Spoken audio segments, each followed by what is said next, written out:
It is around 11 o'clock in the evening.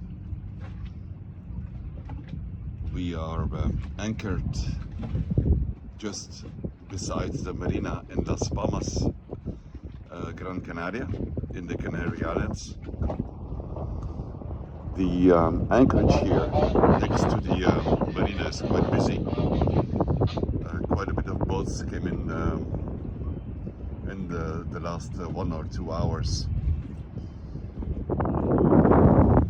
The wind picked up a bit, and as we sailed from the south of Spain and Gibraltar, we picked up quite a bit of boats that became friends in our passage, either during the passage of Gibraltar or friends that we picked up in our stay in the north of the Canary Islands. 2 of them are smaller boats of our, what we call them, our flotilla. We call our flotilla Finding Dory for whatever reason. So we're anchored right now in the port. You can see on my bow and my starboard the actual industrial port, and then when we go to my port side, we have the anchorage right next to the marina. The marina is full, so you can't get in at the moment. So quite a few boats are coming in.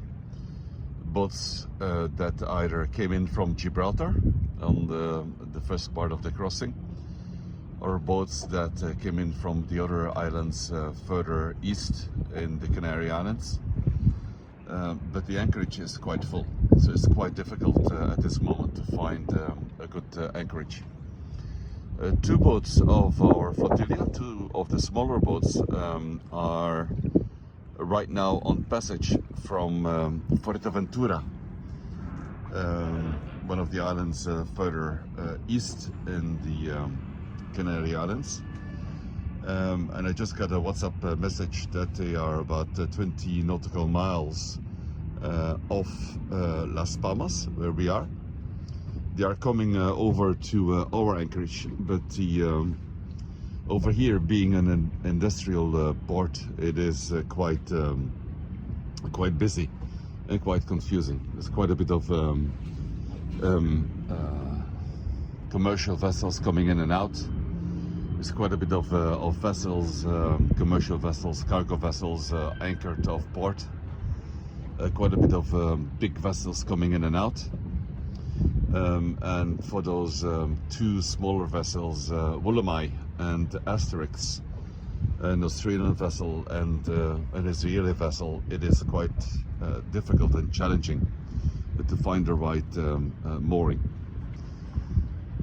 So here you can see just in front of me the right light, which marks the entrance of the marina.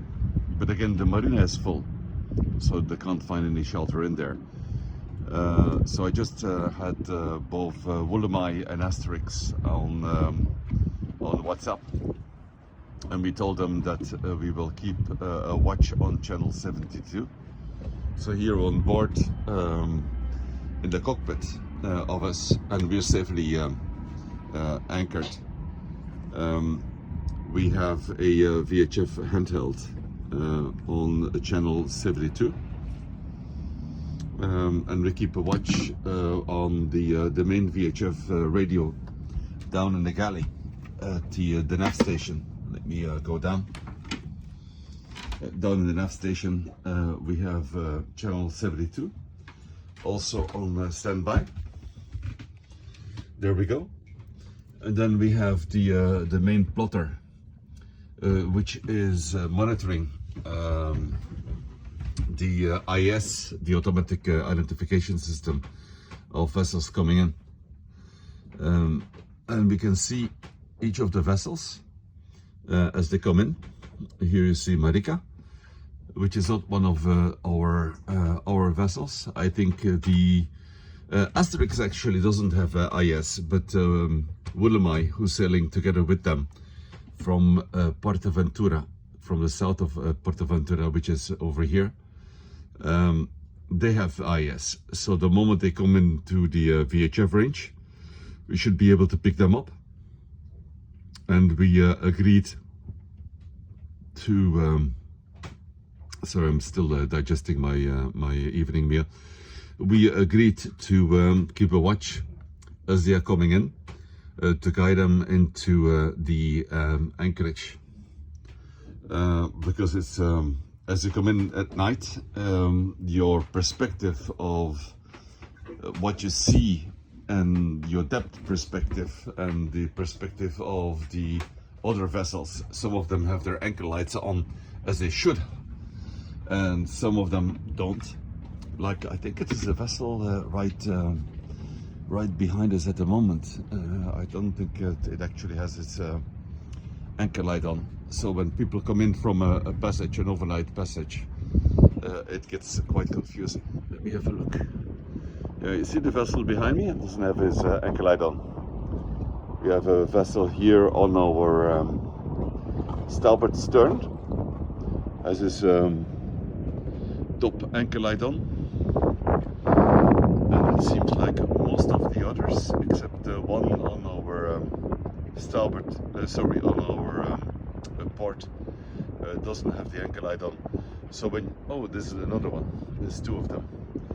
So it gets really confusing, especially also with all of the lights of shore.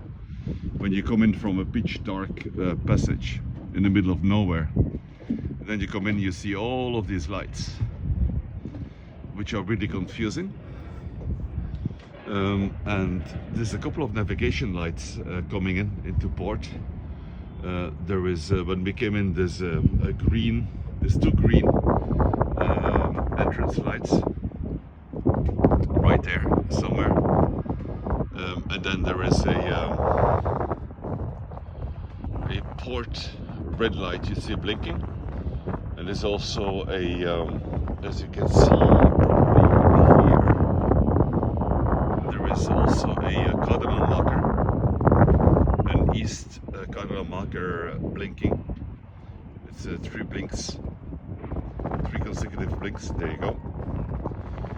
That mark the no-go zone. So we're trying to, we're on the call right now on channel 72. So when our two smaller companions in our flotilla of probably about 10 or 15 vessels comes in, we will guide them in and guide them to a safe anchorage. We're anchored in about 40 meters of depth at the moment. So I think that both of those smaller vessels have enough anchor chain to put a 3 or 4-to-1 scoop in. So at least during the night they can be safe. And then during the day, if they want to, as they are smaller vessels than our 49-foot, they can actually anchor further into this anchorage. In the background you hear the channel 72 ship-to-ship traffic, as there is a lot of commercial traffic cargo vessels coming in and out, negotiating the passage with other vessels and with the pilot. So we'll stay awake for another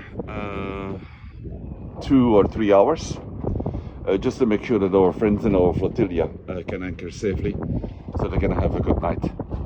And I think that's part of the social aspect of sailing and cruising, is making sure also that the other people who are in your company are safe. So another 2-3 hours before our friends, who are right now about 20 nautical miles out of the port, sailing at 7 knots at the moment, will come into port, and we'll be able to go and sleep once we know that they are safe at anchor. This is Peter from the sailing vessel No Worries. At this moment, out.